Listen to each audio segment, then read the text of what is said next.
जय जय रघुवीर समर्थ.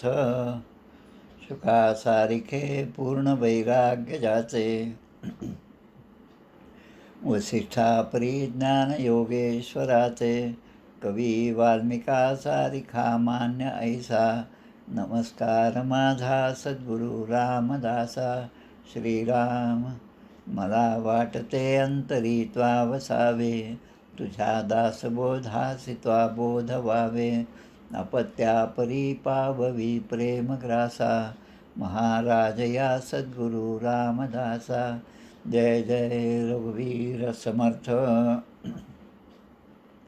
श्रीकृष्ण गोविंद हरे मुरारे. हे नाथ नारायण वासुदेव. प्रद्युम्न दामोदर विश्वनाथ. मुकुंद विष्णुर्भगवन् नमस्ते. सच्चिदानंद रूपाय विश्वोत्पत्त्यादि हेतवे. तापत्रय विनाशाय श्रीकृष्णाय वयं नमः. कृष्णाय वासुदेवाय हरये परमात्मने. प्रणतक्लेशनाशाय गोविंदाय नमो नमः. वसुदेवसुतं देवं कंसचाणूरमर्दनं. देवकी परमानन्दं कृष्णं वन्दे जगद्गुरुं. कृष्णकमलपत्राक्षं पुण्यश्रवणकीर्तनं.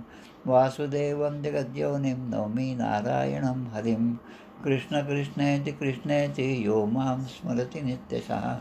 जलं भित्त्वा यथा पद्मं संसारात् उद्धराम्यहं. कृष्णाय वासुदेवाय देवकीनन्दनाय च. नन्दगोपकुमाराय गोविन्दाय नमो नमः. नमः पङ्कजनाभाय नमः पङ्कजमालिने. नमः पङ्कजनेत्राय नमस्ते पङ्कजाङ्घ्रे. गोपाल कृष्ण भगवान की जय. श्री भगवान वाच. ज्ञानं परमगुह्यं मे यद्विज्ञानसमन्वितं. सरहस्यं तदङ्गं च ग्रहाणगजितं मया.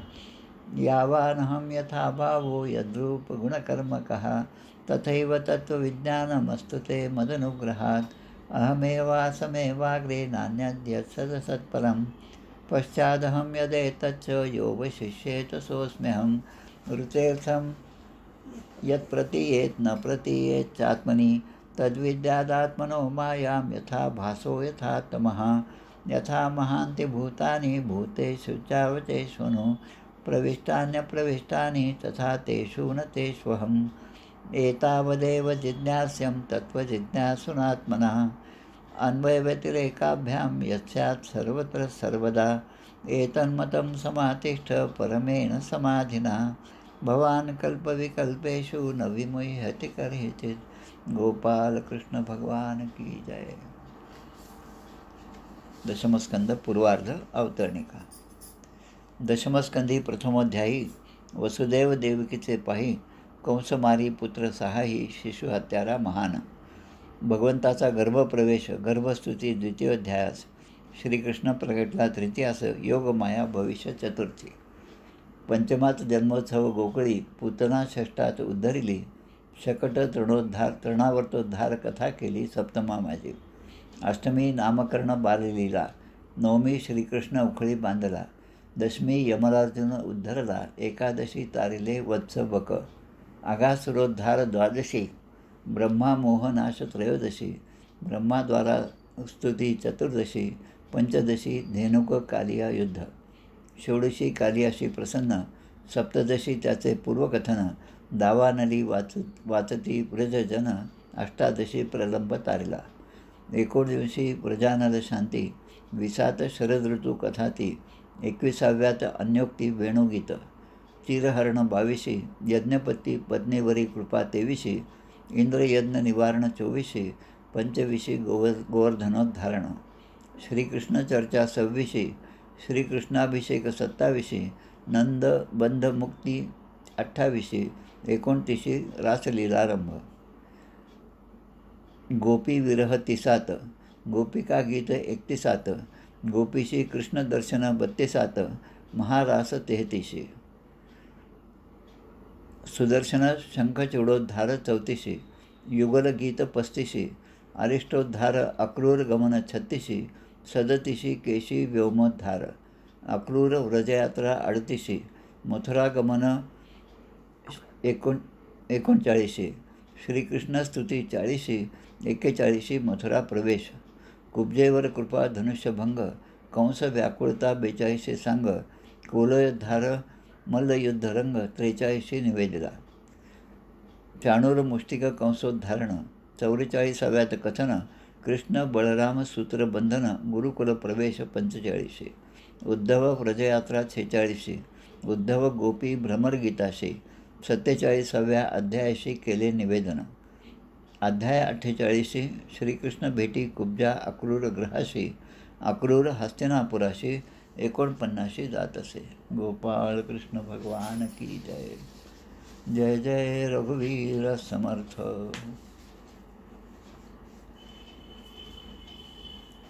श्रावणवद्य पंचमीसह षष्ठी शके 1946 दशमस्कंदातील आज आपल्याला 11वा अध्याय पाहायचा आहे. कालच्या अध्यायामध्ये आपण पाहिलं वाणी गुणानुकथने श्रवणो कथायाम हस्तौ च कर्मसु मनस्तव पादयोर्न स्मृत्या शिरस्तव निवास जगत्प्रणामे दृष्टिसतां दर्शनेस्तु भगवन नूनाम. म्हणजे आपल्या वाणीने भगवंताचं गुणगान आपण गायलं पाहिजे, कानाने फक्त भगवंताच्याच कथा ऐकल्या पाहिजेत आणि आमचे हात जे आहे ते भगवंताच्या सेवेमध्ये असले पाहिजे. मन मात्र भगवंताच्या चरणकमलाशी असावं आणि आपलं मस्तक जे आहे ते निवासस्थान अशा जगासमोर नम्र राहो. म्हणजे संपूर्ण भगवंताचं निवासस्थान म्हणजे हे संपूर्ण जग आहे. म्हणजे प्रत्येकाशीच नम्रतेने बोलावे. नम्र झाला भूता तेडे कोंडिले अनंत. आपल्या संतांनी ज्या अभंगातून जे चरणं लिहिली आहे त्या सगळ्याचा आश्रय जो आहे ते मुळामध्ये या श्रीमद भागवतामध्ये आपल्याला पाहायला मिळतं. तो एक स्वतंत्र अभ्यासच आहे एक प्रकारे. आणि आमचे नेत्र जे आहे, डोळे जे आहे ते प्रत्यक्ष शरीर, भगवंताचं शरीर असणारे संत जे आज आपल्यामध्ये आहेत, आपल्यासारखेच आहेत, किंबहुना आपल्या ओळखीचे पण आहेत, पण तरी पण आपण त्यांना जाणू शकत नाही. ते आपलं अज्ञान असल्यामुळे आपण त्यांना जाणू शकत नाही.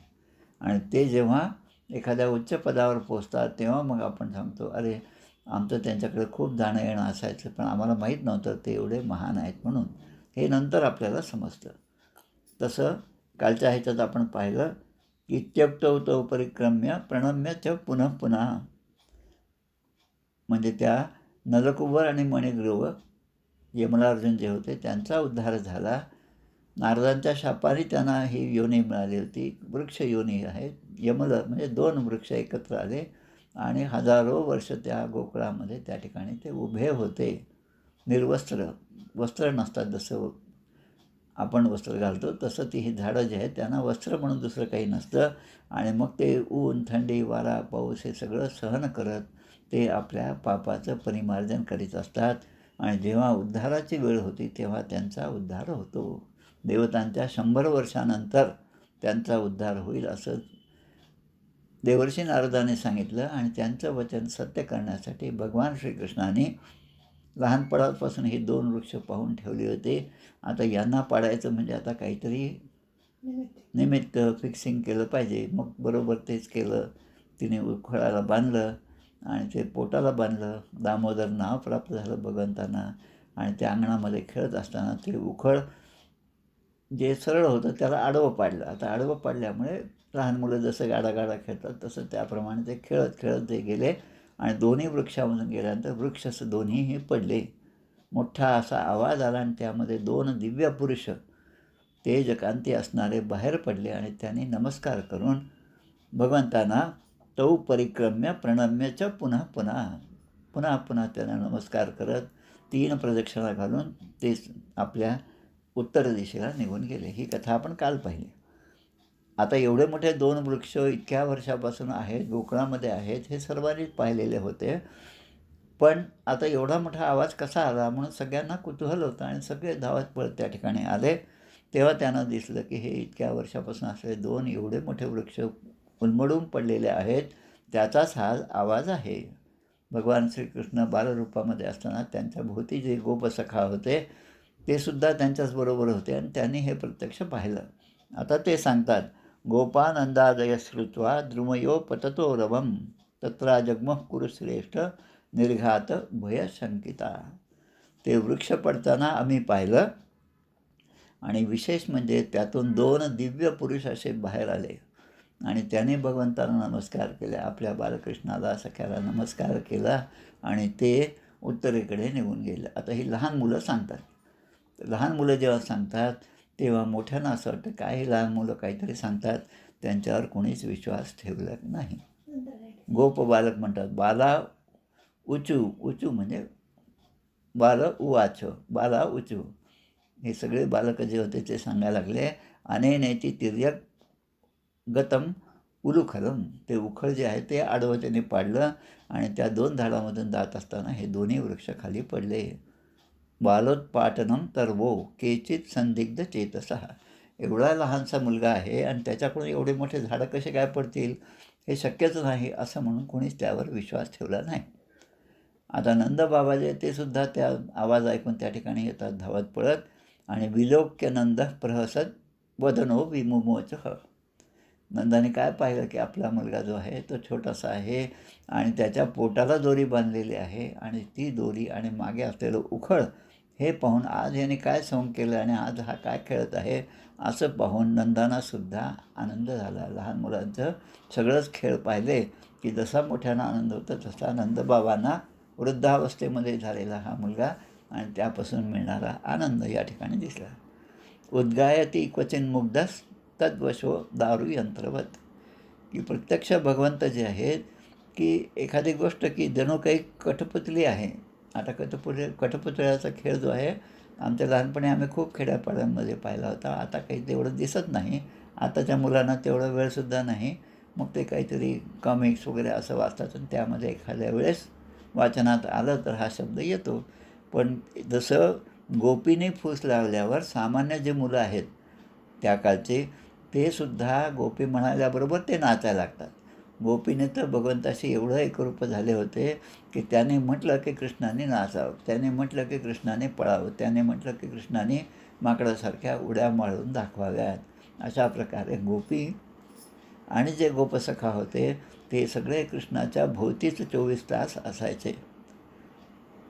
आणि काही जण काय त्याला सांगायचं की दंड थोपट बरं पहिलवान कसे कुस्ती खेळतात असं म्हणलं की त्या छोट्या नंदाने त्या छोट्या बालकांनी कृष्णाने आणि बलरामांनी आपण जसं काही कुस्तीच खेळत आहोत अशा प्रकारे अभिनय करावा. अशा प्रकारे त्या ठिकाणचे दिवस जात होते.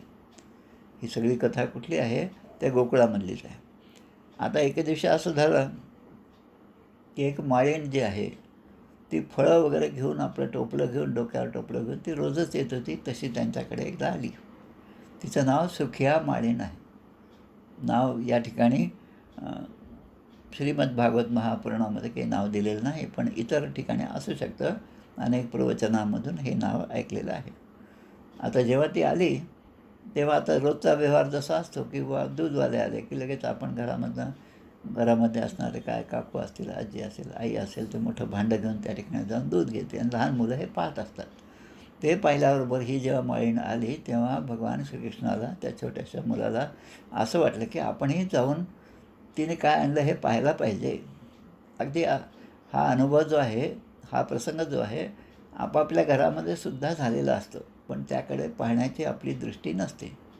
खूप वर्षापूर्वीची गोष्ट. माझा पुतण्या विवेक आता जो 66-67 वर्षाचा आहे, तो लहान असताना रांगता असताना आमच्याकडे दूधवाल्या आजी यायच्या आणि ते दूध घेण्यासाठी मोठी माणसं भांडं घेऊन जायचे. तर तो सुद्धा घरामध्ये जे काय वाटी असेल, छोटा ग्लास असेल ते घेऊन रांगत तिथे जाऊन पोचायचा आणि मग त्या आजी त्याच्या वाटीमध्ये त्याच्या ग्लासमध्ये थोडंसं दूध त्याला द्यायचं आणि मग तो तिथेच ते दूध पिऊन टाकायचं. असं लहानपणी घडलेली हा एक प्रसंग आता आठवला. आता हे असे प्रसंग आपल्या घरातसुद्धा होत असतात, पण आपल्या त्या छोट्या मुलाकडे पाहताना आपण तो माझा पुतण्या आहे, तो माझा नातू आहे, तो माझा भाचा आहे, म्हणजे काहीतरी नात्याने आपण त्याच्याशी गुरफटले जातो आणि त्याच गुरफटण्यामध्ये भगवंत आपल्यापासून दुरावतो. पण तीच दृष्टी आपल्याला या सगळ्या ग्रंथांच्या वाचनाने आली की मग ते मूल कोणाचंही असो, ते रांगत असताना दशमस्कंदामध्ये अशीच कथा आपण ऐकली होती याचं भान आपल्याला येतं. त्यालाच म्हणतात वाणी गुणानुकथेने श्रवणो कथा. या भगवंताच्या कथाशी अखंडपणे आपण जोडलं गेलं पाहिजे. ते सुखिया माळीन आल्याबरोबर भगवंतांनी रोज पाहतात की काही ना काही आपण त्यांना देतो. त्याला आमच्या अर्थशास्त्रामध्ये बार्टर सिस्टीम म्हणतात. बार्टर म्हणजे जे आपण विकत घ्यायचं त्याच्या बदल्यात कुठली तरी वस्तू द्यायची.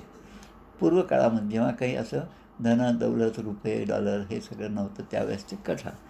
आता भगवंताला असं वाटलं की आता आपल्याला तिच्याकडून काहीतरी घ्यायचं आहे, फळं घ्यायचे आहे, मग तिला आपण काहीतरी द्यायला पाहिजे. म्हणून त्या छोट्याशा हातामध्ये त्यांनी काही दाणे, तांदूळ असेल, गहू असेल, जे काय असेल ते बरोबर घेऊन ते सुद्धा रांगत रांगत तिथे जाऊन पोचलेले आहेत.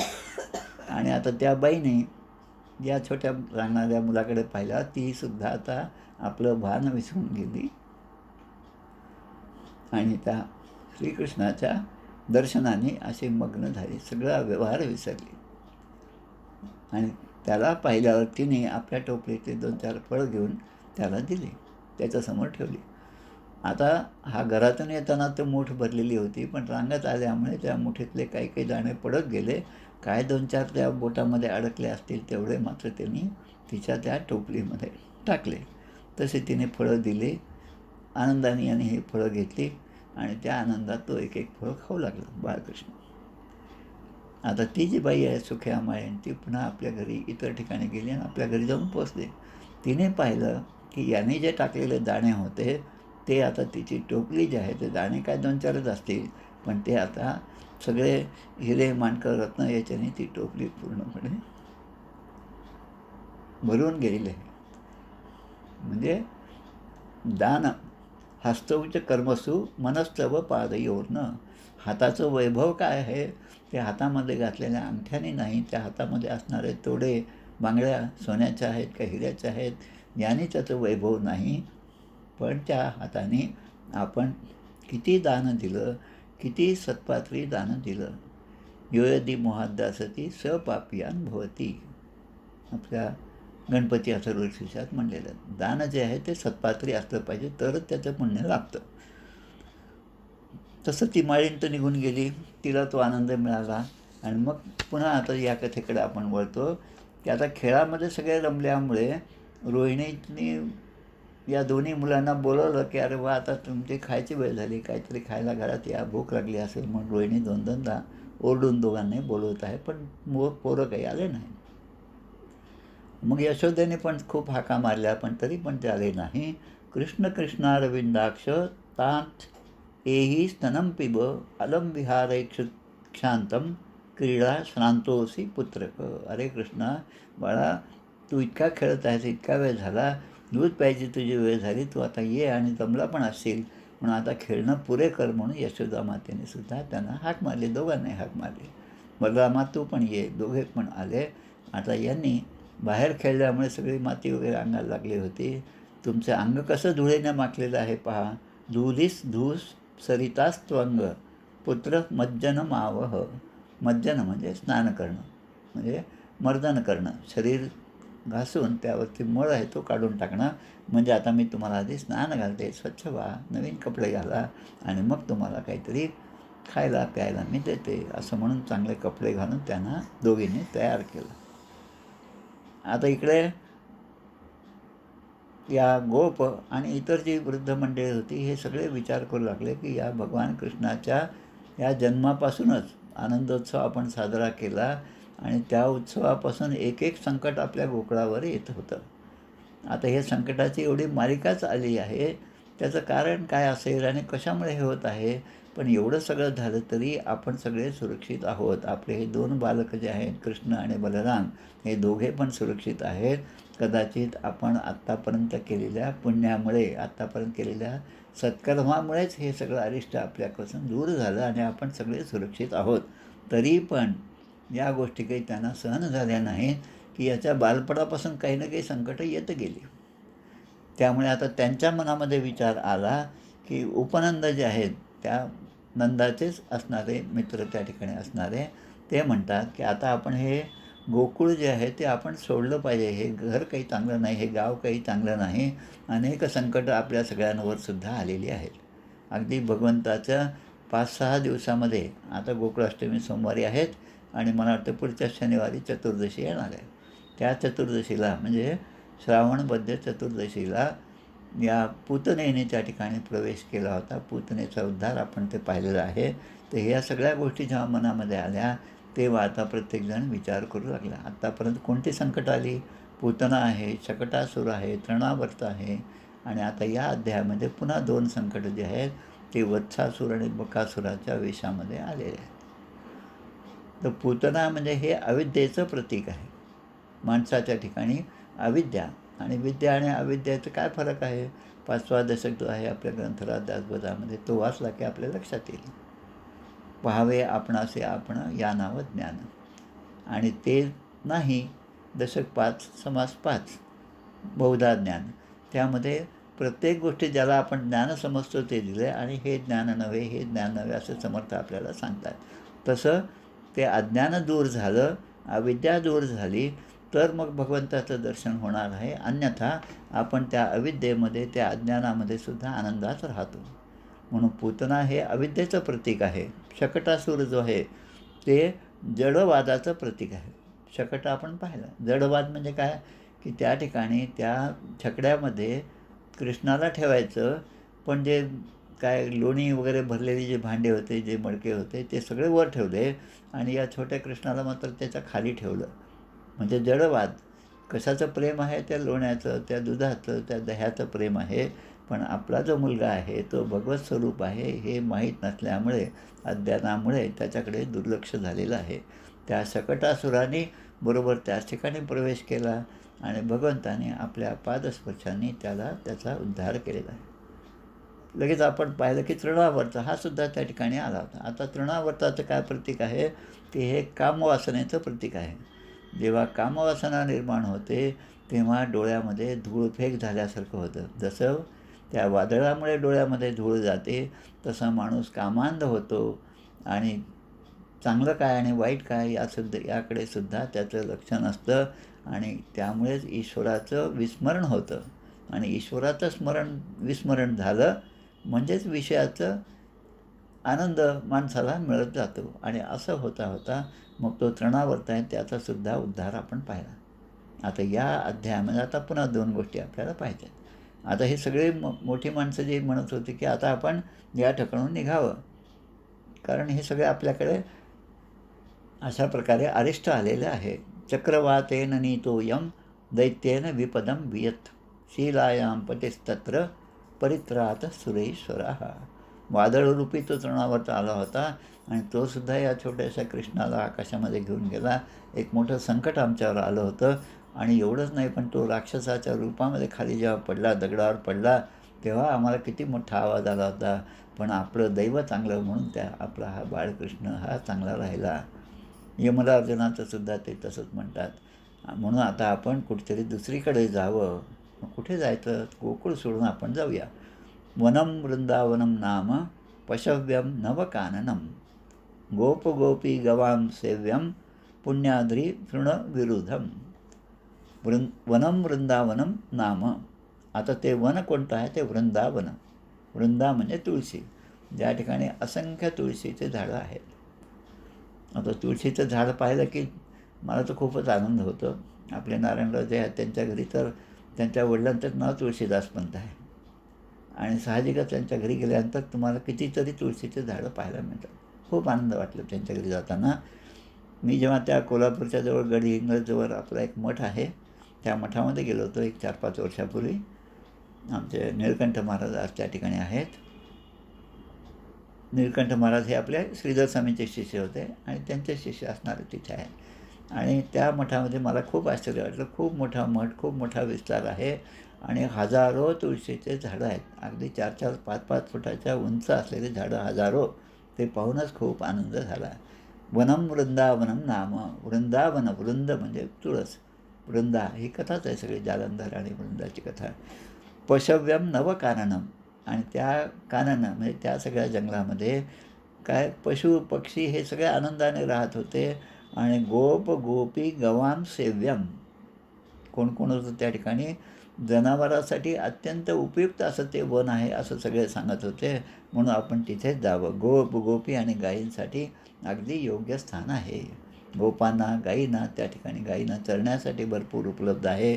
जवळच पाणी पण आहे, यमुना नदी आहे, म्हणून त्या ठिकाणी जाण्याचं ठरलं आणि सगळेजण त्या ठिकाणी गेले. तत्र तत्र अद्य एव एकच शब्द या ठिकाणी, तत्तात्र दैव यास्यामः शकटान युक्तम मा चिरन. मग प्रत्येकाने आपापले छकडे, बैलगाड्या ज्या काही होत्या त्या सगळ्या बांधल्या.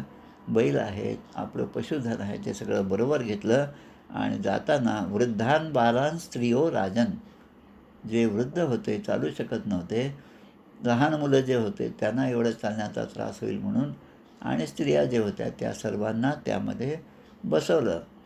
आणि इतर जे माणसं होती ते आता धनुष्यबाणीचे शब्द आलेला आहे. धनुष्यबाण आत शरासनाहा, आत सज्ज धनुष्या विशस्पृशया आपण म्हणतो रामरक्षेमध्ये, ते शब्द या ठिकाणी आहेत. ते धनुष्यबाण घेऊन मोठमोठी माणसं जी होती आता पायी चालू लागली. आता हे सगळे या गोकुळ सोडून आता वृंदावनामध्ये जायला निघाले.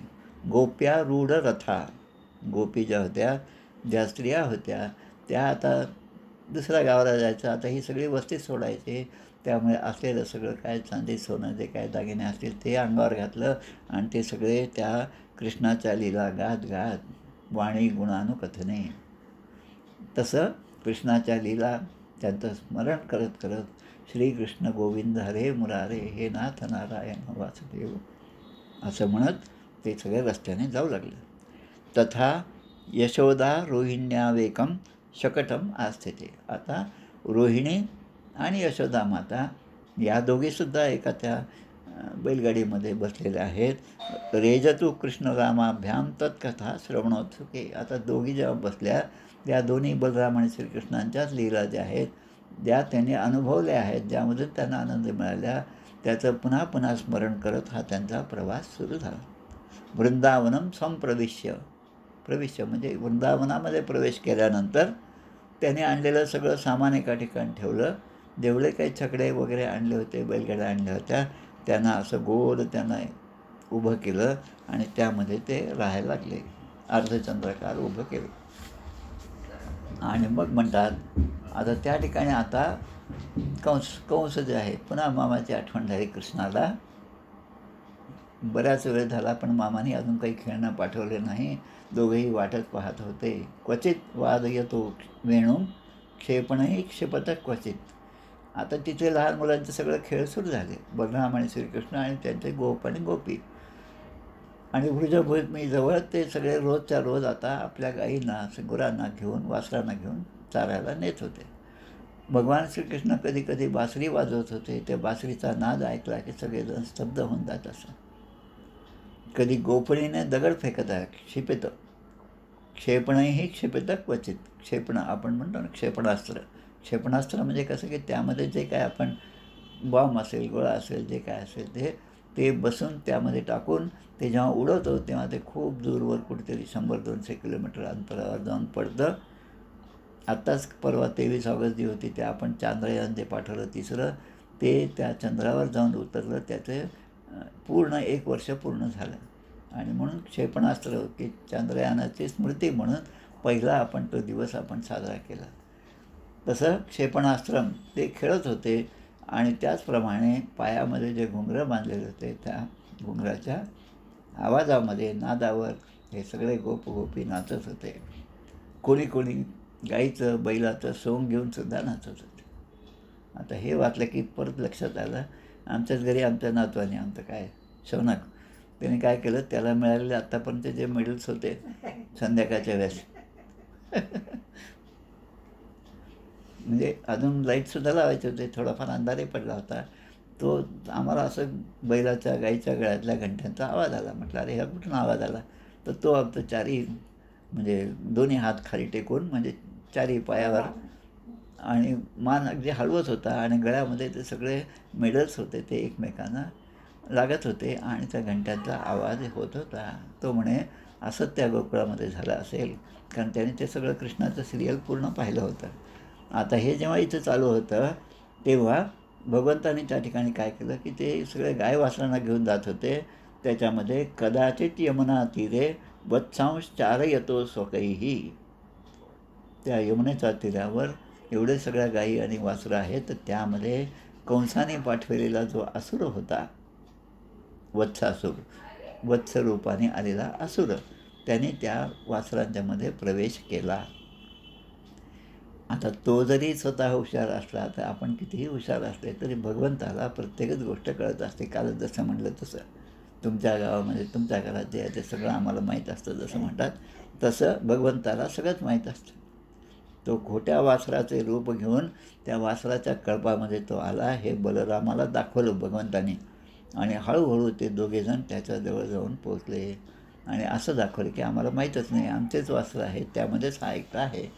असं पाहिल्यावर गृहीत्वा परपादाभ्याम, गृहीत्वा म्हणजे त्याने त्याचे दोन्ही पाय पकडले, पाठीमागचे 2 पाय पकडले आणि गर गर आकाशामध्ये फिरवलं. आणि तेव्हाच तो गतप्राण झाला आणि मोठ्या कवठाच्या भ्रामयित्वा कपित्थाग्रे, कपित्थ म्हणजे या ठिकाणी कौठ दिलेलं आहे, काही ठिकाणी बोराचं झाडं असं पण दिलं आहे. आणि त्यावर त्याने त्याला आपटलं. आता तो असुरच होता, जरी तो वासराच्या रूपामध्ये वत्सासूर असला तरी पण त्याने मूळ रूप धारण केलं आणि एका मोठ्या राक्षसाच्या मोठ्या आकारामध्ये त्या सगळ्या झाडांवर तो जेव्हा पडला, तेव्हा त्या ठिकाणी कौठ जे आहे, स कपितैर महाकाय पात्यमाने पपातः, तो कवठाची कित्येक फळंसुद्धा त्या ठिकाणी खाली पडली आणि स्वतः तो गतप्राण झाला. असा वत्सासुराचा त्या ठिकाणी वध किंवा उद्धार झालेला आहे. आता हे पाहून सगळेजण आता टाळ्या वाजवायला लागले, वा वा कृष्णा, तू होतास म्हणून आम्हाला काय, आम्ही काय,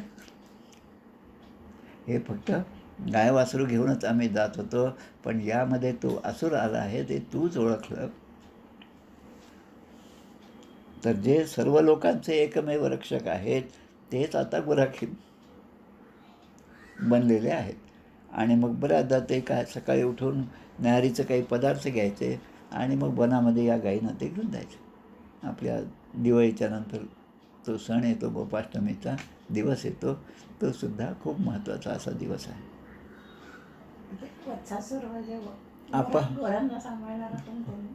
हो, म्हणजे आता भगवान श्रीकृष्ण म्हटलं की त्याच्या मागे गाय असते, आपण पाहतो, छोटंसं वासरूसुद्धा असतं. असं कृष्णाचं रूप जे आहे ते आपल्या डोळ्यासमोर असतं. म्हणजे ज्यांनी घरोघरी गायी पाळा ह्याची आवडे गोपाळा, आमचे श्रीधर स्वामी म्हणत होते. सज्जनगडाला आपण श्रीधर कुटीमध्ये गेलात तर मोठा बोर्ड त्या ठिकाणी लिहिलं आहे, त्या ठिकाणी गोशाळासुद्धा आहे. तर गायीचं ज्याने पालन केलं, गोपालन ज्याने केलं, ज्याला गोपाळ म्हणतात, गोपाळ नावसुद्धा प्राप्त आहे, गोपालन केल्यामुळे गोपाळ नाव प्राप्त आहे, तर त्यानेच त्या वासराला मारलं. गाय वासरांची सेवा करण्याचा आदर्श म्हणून आपण कृष्णाकडे पाहतो आणि त्याने त्या वत्सासुराला मारलं. हे पाहिल्यानंतर आपणसुद्धा एखादा क्षण तरी भ्रमित होतो आणि नाही झाला तर त्याला काहीच कळलं नाही असंच म्हणावं लागतं. मग असं असतानासुद्धा त्याने का मारलं? कारण त्याच्यामध्ये असणारा दुष्टपणा जो आहे तो भगवंत पाहतात. आपलं अंतरंग किती शुद्ध आहे, किती अशुद्ध आहे हे पाहून भगवंत शुद्ध अंतःकरणावर कृपा करतात, त्या जीवावर ते कृपा करतात. अन्यथा त्याचा उद्धार, किती कपडा धुवून काढला तरी त्यामध्ये काही ना काही मुळं असेल तर पुन्हा आपण त्याला पुन्हा पुन्हा धुतो. तसं अनेक जन्मामध्ये हे सगळं आपलं पापकर्म जे जोपर्यंत धुवून आपण स्वच्छ होत नाही, अंतरंग स्वच्छ होत नाही, तोपर्यंत भगवंताचं दर्शन आणि भगवंताची भेट होत नाही. आता पुढे तौ वत्सपालको भूत्वा सर्वलोकैकपालको सप्रातराशौ गोवत्सान् चारयंतो विचेरयतु. म्हणजे हे सगळेच सकाळी उठलं की न्याहारीला काहीतरी बरोबर घ्यायचं, गाई वासरं घ्यायचे आणि वनामध्ये जायचे. तौ वत्सपालको, ते वत्सपालक, ते गाईचे पालक जे होते हे सुद्धा दुसरं तिसरं कोण नसून पूर्वजन्माचे ऋषी मुनीच होते. स्वं सं वत्सकुलं सर्वे पाययिष्यन्ति एकदा. आपापल्या गवळ्यांची मुलं जे आहेत आपापले कळप घेऊन ते चारायला घेऊन जायचे आणि नदीकाठी जाऊन त्यांना पाणी पाजायचं, आपण स्वतः पाणी प्यायचं. आणि मग त्या मुलाने त्या ठिकाणी एकदा असं झालं, ते तत्र ददृशुर बाला, ददृशूर म्हणजे त्याने पाहिलं दृश्य, त्याने एक दृश्य पाहिलं. महासत्वम अवस्थितम, एक मोठं रूप घेतलेलं एक प्रचंड प्राणी त्या ठिकाणी बसलेला पाहिला. आता हा प्राणी त्याने आत्तापर्यंत पाहिला नव्हता आणि म्हणून त्या सगळ्या मुलाला थोडंसं आश्चर्यच वाटलं की अरे हे काय, एखाद्या पर्वताचा तुकडा असावा असाच तो दिसत होता. गिरे हे शृंगम इवम च्युतम. अच्युत म्हणजे तो इकडे तिकडे हलू शकतो, च्युतम अच्युत, आणि च्युतम म्हणजे जो इकडे तिकडे फिरू शकतो. पण एखादा कुठला मोठा प्राणी त्या ठिकाणी येऊन बसला असं त्यांना दिसलं. आता तो प्राणी कोण होता? पुन्हा कंसाने पाठवलेला, एकानंतर एक. तो गेला पण तो आला नाही. मग याने दुसरा पाठवला. सवई बको नाम महान असुरो बकरूप धृक आगत्य सहसा कृष्णम तीक्ष्णतुंडो अग्रसत बली. आता हा कोण होता? तर बकासूर होता. हा बकासूर कोण आहे? बक म्हणजे बगळा. बकासूर म्हणजे हा पुतनेचाच भाऊ होता. पुतना आधी आली होती, मग आता बकासूर आला, पुतनेचा भाऊ आला. आपण पाहिलं की ही पुतना म्हणजे अज्ञान आहे. आणि आता हा बक म्हणजे काय की ढोंगीपणा. आपण पाहतो की ढोंगी बाबा, ढोंगी साधू हे जे म्हणजे मुळामध्येच ते साधू नसतात, साधूचा वेश धारण केलेले असतात आणि साधूप्रमाणे आम्ही आहोत म्हणून कोणीतरी आम्हाला काहीतरी द्यावं आणि त्यावर आपलं पोट भरावं असे ढोंगी बाबा खूप असतात. परवाच एक चांगला व्हिडिओ आला होता की तो सगळा साधूसारखा वेश होता, सगळं होता आणि येऊन तो मागत होता, कमीत कमी आम्हाला चाय तरी देऊ म्हणून चहा तरी तो मागत होता. आणि मागता मागता आता तो जो दुकानदार होता तो मात्र हुशार निघाला. त्याने त्याला 2-4 प्रश्न विचारले. तू साधू आहेस, असं आहे तसं आहे, तू 2-4 श्लोक म्हणून दाखव, गायत्री मंत्र म्हणून दाखव. असं म्हणलं की तो म्हणतो की मी रोजच म्हणतो, पण आत्ता माझ्या तोंडात आहे, मुखावर आहे, ओठावर आहे, पण मला येत नाही, कारण तो ढोंगीच होता. तसा ढोंगी कोण आहे? तर हा बकासूर, हा ढोंग याचं प्रदर्शन करणारा हा ढोंगी बाबा होता. बक म्हणजे बगळा. आपण बगळ्याला जर पाहिलं असेल नदीकाठी वगैरे किंवा एका तळ्याच्या काठी, लहानपणी आम्ही सगळं खूप हे पाहिलं, त्याचा आनंदसुद्धा घेतला. आगत्य सहसा कृष्णम तीक्ष्णतुंडो अग्रसत बली. तीक्ष्णतुंडो, तुंड म्हणजे चोच, अशी अत्यंत तीक्ष्ण अशी ती चोच असलेला आणि महाबलवान बलाढ्य असणारा तो बगळा त्याने पाहिला. आणि त्यांनी मात्र त्या ठिकाणी बगळ्याने एकच झेप घातली आणि कृष्णाला गिळून टाकलं. कृष्णम महाबकग्रस्तम दृष्ट्वा रामादयोर अर्भका. रामादयो म्हणजे बलराम आणि इतर जे गोप होते त्या सगळ्यांनी पाहिलं की या बगळ्याने कृष्णाला गिळून टाकलेलं आहे. तम तालुमूलम प्रवदंतम अग्निवत. आता भगवंताने त्याच्या मुखामध्ये प्रवेश केला आहे. आता भगवंत हे ब्रह्मदेवाचा सुद्धा पिता असलेले, पण या ठिकाणी एका बालकाचं रूप घेतलेलं आहे. आणि जेव्हा ते बगळ्याच्याच मुखामध्ये त्याने बगळ्याने यानं आपल्या मुखामध्ये ठेवलं, तेव्हा भगवंताने जो तम रुद्रस्तम अग्निस्तम वायुस्तम सूर्यस्तम चंद्रमास्तय ब्रह्मभूर्भुवस्वरम, आपण सगळे मंत्र म्हणतो, तोच ब्रह्म, तोच परब्रह्म जो आहे तो अग्निरूप असल्यामुळे त्याने आपला अग्नी प्रज्वलित केला. भगवंतानी स्वतःच्या मधून तो अग्नी बाहेर काढला आणि तो अग्नी बाहेर काढल्यामुळे या बगळ्याने आपली चोच बंद केली होती. आता त्याच्या तोंडामध्ये खूप आग होऊ लागली. मिरच्याचा ठेचा आवड म्हणून आपण खातो आणि खाल्ल्यानंतर इतकी मोठी आग होते की आता कुठून खाल्ला असं होतं आपल्याला, आणि 1 दिवस नाही 2 दिवस होतं पुढे. तर तसं या ठिकाणी झाल्यामुळे आता टाळूच आपला जळू लागला की काय असं त्याला वाटल्यामुळे त्या बकासुरांनी त्या भगवंताला, त्या बालकृष्णाला बाहेर फेकून दिलं. पण भगवंताने काय केलं? पच्छसु बालेषु ददार लीलया मुदावहो वीरणवद दिवोकसाम तदाबकारिं सुरलोकवासिनः समाकिरण नंद मल्लिकादिभिः. सर्व देवता जे आहेत त्याने त्या ठिकाणी ते वाटच पाहत होते कृष्णाच्या लीला पाहण्यामध्ये. त्यांनासुद्धा आनंदच होता. भगवान श्रीकृष्णाने त्याची ती चोच जी आहे ती दोन्ही हाताने पकडली आणि इतक्या जोराने ओढली की तो गतप्राण झाला, त्याचं मुख विदीर्ण झालं. आणि लगेच देवांनी बोलून पुष्पांचा वर्षाव होऊ लागला, नगारे शंख इत्यादी वाजवून. आणि कित्येक जण देवता जे आहेत त्या अनेक स्तोत्रांनी भगवंताचं गुणगान गाऊ लागले. आणि हे सगळं पाहून असणारे गोप बालक जे आहेत ते सुद्धा आश्चर्यचकित झाले. श्रुत्वा तद्विस्मिता गोपा गोप्यश्चाति अतिप्रीद्रता प्रेत्यागतम इवोत्सुक्यात दैक्षंतम तृषिते क्षणा. आता गोप गोपी आहे ते सुद्धा आश्चर्यचकित झाले. कन्हैया जो आहे, छोटा बालकाचा आपला कृष्ण आहे, तो मृत्यूच्या जबड्यातूनच परत आला, यासाठी त्यांना खूप आनंद झाला आणि आपल्या श्रीकृष्णाला ते अतृप्त अशा नेत्राने डोळे भरून पाहू लागले. अहो बतास्य बालस्य बहवो मृत्यू अभवत. आणि जे मुलं होते ते आता आपापसात सांगू लागले, अरे या छोट्या कृष्णाला आम्ही पाहतोय, आमच्यापेक्षा हा लहान आहे, पण त्याच्या जन्मापासून नंदोत्सव झाला त्या दिवसापासून कुठलं ना कुठलं अरिष्ट याच्यावर आलेलं आहे आणि कोणी ना कोणी त्याच्या वाईटावरच टपून आहे असं आपल्याला दिसत आहे. पण तरी पण जसा पतंग आहे, पतंग म्हणजे जो किडा असतो त्याला, आता पतंग त्या मानाने कमी दिसतात. आमच्या लहानपणी जेव्हा आम्ही कंदील वगैरे दिवे असायचे त्यावेळेस खूप पतंग जे आहे त्या दिव्याच्या आकर्षणाने त्याकडे आकृष्ट व्हायचे आणि स्वतः ते स्वतःला जाळून घ्यायचे, ते मरून जायचे त्या ठिकाणी त्या दिव्याच्या प्रेमाखातर. तसं या ठिकाणी ज्योतीवर झडप घालणाऱ्या पतंगाप्रमाणे हे स्वतःच नष्ट होत आहे. प्रत्येक असुर हा नष्ट होत आहे. आता मागे आपण जेव्हा यांचं नामकरण प्रसंग पाहिला, तो अध्याय पाहिला, तेव्हा गर्गमुनी होते त्या ठिकाणी आणि त्यांनी येऊन सगळं यांचं भविष्यसुद्धा पाहिलं आणि त्यांनी ज्या गोष्टी सांगितल्या त्या एक एक आता गोष्टी खऱ्या होत आहेत हे सगळ्यांच्या लक्षात आलं. अहो ब्रह्मविदाम वाचो नासत्या संती करीचित.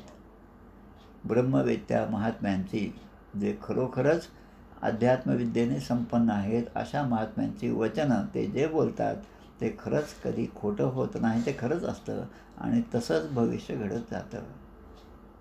आमच्या ग्रंथराज दासबोधामध्ये लिहिलं आहे की आपण एखादं वचन बोललं आणि ते खरं मानलं, खरं झालं, तर कित्येक लोक आपल्या मागे लागतात, अरे तुम्ही बोलले तसंच झालं महाराज, असं म्हणून लगेच या महाराजांनी असं वाटतं की आपण सुद्धा त्या बगळ्यासारखे डोंगी महाराज व्हायला काही हरकत नाही.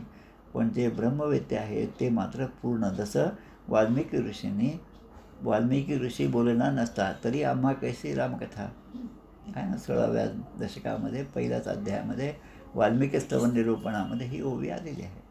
तसं वाल्मिकीने रामाच्या जन्मापूर्वीच हे सगळं इतिहास लिहायला सुरुवात केली आणि तसं रामायण घडत गेलेलं आहे. तसं महात्मा गर्गाचार्यांनी जे सांगितलं होतं ते सगळं तंतोतंत खरं ठरत आहे असं सगळ्यांना वाटलं. गर्गो यदाह भगवान अन्वभावी तथैव तथ एव तत्. जसं सांगितलं तसंच घडत आहे. गर्गाचार्यांच्या सांगण्याप्रमाणे हे सगळ्यांच्या लक्षात आलं. आता पुढे म्हणतात, इति नंदादयो गोपाः कृष्णरामकथां मुदा कुर्वन्तो रममाणश्च नाविन्दन् भववेदनाम. अशा प्रकारे नंद इत्यादी गोप जे आहेत ते मोठ्या आनंदाने बलराम आणि श्रीकृष्णांच्या संबंधी ज्या ज्या त्यांच्या बाललीला आहेत ते आठवून त्याच्याबद्दलच त्या गप्पा मारायच्या, त्याबद्दलच ते बोलत होते आणि त्याचा आनंद घेत होते आणि त्यातच दिवस जात होते. आणि असे दिवस जात असताना प्रत्येकालाच त्या संसारातील प्रेम जे आहे ते हळूहळू कमी होत आहे आणि संसारातील दुःखाचा विसर पडत आहे आणि तो आपोआपच होत आहे, कारण ती भगवंताची कृपा आता आपल्यावर आहे. कारण आपला भक्त हा या मायेमध्ये गुरफटू नये ही भगवंताची इच्छा असते आणि त्याने आपल्याकडे यावं. तो आपल्याला आकर्षित करतो. कसा आकर्षित करतो? जसं आपलं सत्संग असेल, त्या सत्संगामध्ये आपण पाहतो. आत्ताच मगाशी आपण पाहिलं जेव्हा आमचे नारायणराव श्रीराम जय राम जय जय राम म्हणत होते, 4:30ला 2-4 मिनटं कमी असताना आधी ते एकटेच होते, मग 2 जण आले, मग 3 आले, मग 4 जण आले आणि बरोबर 4:30 वाजेपर्यंत 15-16 जण या ठिकाणी एकत्र आले. आता ते कशामुळे एकत्र आले? ते काही नारायणरावमुळे आले नाही, माझ्यामुळे आले नाही, ते काही त्या गुगल मीटमुळे आले नाही, पण भगवान श्रीकृष्णाच्या प्रेमामुळे भक्त जो आहे तो त्या ठिकाणी आपोआप वळला जातो आणि एकदा अशा भगवंताच्या कथाची गोडी लागली की मग संसाराचं लक्ष हळूहळू कमी होतं आणि माणूस हा भगवंताला अत्यंत प्रेम करू लागतो. सख्य तरी खरेच करावे. तसं संसारातील दुःखाचा विसर पडायचा असेल तर भगवंताच्या नामाशिवाय दुसरं काहीच नाही. अशा प्रकारे कृष्ण आणि बलराम हे त्या गोपांच्या बरोबर त्या वृंदावनामध्ये लपंडावसुद्धा खेळत होते. कधीकधी ते पूलसुद्धा बांधत होते. कधीकधी वानरांप्रमाणे, कारण हाच कृष्ण पूर्वी राम होता आणि त्या ठिकाणी वानरांची मदत त्यांनी घेतली. प्लवंग संग संमतीम निबद्ध निमनगापतीम रामाष्टकम म्हणून खूप छान रचना आहे. तीसुद्धा आपण जरूर ऐकावी, पाहावी. तसं त्याप्रमाणे त्या वानरांची आठवण भगवान श्रीकृष्णानं या काळामध्ये आली आणि म्हणून बाललीलेमध्ये जे लोणी तूप होतं तीसुद्धा ते वानरांनासुद्धा खाऊ घालत होते. उड्या मारत असायचे वानरांप्रमाणे. अशा प्रकारे बाललीला खेळून त्या दोघांनी व्रजामध्ये आपली बाल्यावस्था व्यतीत केली. आता ते लहानाचे हळूहळू मोठे होत गेले. एवं विहारै कौमारं जहतुर्व्रजे नीलायनै सेतुबंधे मर्कटोत्पल प्लववनादिभिः. अशा प्रकारे हा 11वा अध्याय या ठिकाणी समाप्त होत आहे. इति श्रीमद्भागवते महापुराणे पारमहंस्यां संहितायां दशमस्कंदे पूर्वार्धे वत्स बको नाम 11ोऽध्यायः. श्रीकृष्णार्पणमस्तु. आता या सगळ्या गावांना आम्ही गेलो होतो खरं म्हणजे 10-12 वर्षापूर्वी. गोकुळ, वृंदावन, नंदगाव हे सगळं गेलो होतो. पण कदाचित तो भाव नव्हता, कदाचित ते वातावरण नव्हतं. बरोबर आम्ही 50 जण होतो. आता जेव्हा सगळेजण बरोबर असतात तेव्हा साहजिकच संसाराच्या गप्पा जरा जास्तच असतात, असा माझा अनुभव आहे. आणि म्हणून संत सांगतात की भगवंताच्या दर्शनाला जात असताना एकटंच जावं. आता एकटं गेलं तरी आपली इंद्रिय आपल्याबरोबर आहे, आपलं मन आपल्याबरोबर आहे, ते सगळे उचरंगलच आहेत. त्यामुळे एकटं गेलं तरी पण त्यांच्यावर आपलं नियमन असलं पाहिजे, ते आपल्या अधीन असले पाहिजे. म्हणजे मग भगवंताचं ध्यान हे चांगल्या प्रकारे आपल्याला जमेल. तसं पुन्हा एकदा या श्रीमद्भागवतानंतर गोकुळ, वृंदावन ही सगळी गावं जी आहेत त्या ठिकाणी पुन्हा एकदा जाण्याची इच्छा आहे. भगवंताने त्या ठिकाणी न्यावं. आणि जो मागच्या दर्शनामध्ये फक्त आता आम्ही या ठिकाणी जाऊन आलो असं जे आठवतं, त्यामध्ये अजून चांगल्या प्रकारे भगवंताचं दर्शन त्या ठिकाणी व्हावं आणि तो आनंद पुन्हा पुन्हा यावा, यासाठी आपण सगळेजण केव्हा तरी पुन्हा एकदा त्या ठिकाणी जावं एवढं सांगून या ठिकाणी थांबतो मी. आता पुढचा 12ोऽध्याय अघासुराचा उद्धार, तो आता पुढच्या आठवड्यात आपण पाहूया. गोपाल कृष्ण भगवान की जय. जय जय रघुवीर समर्थ.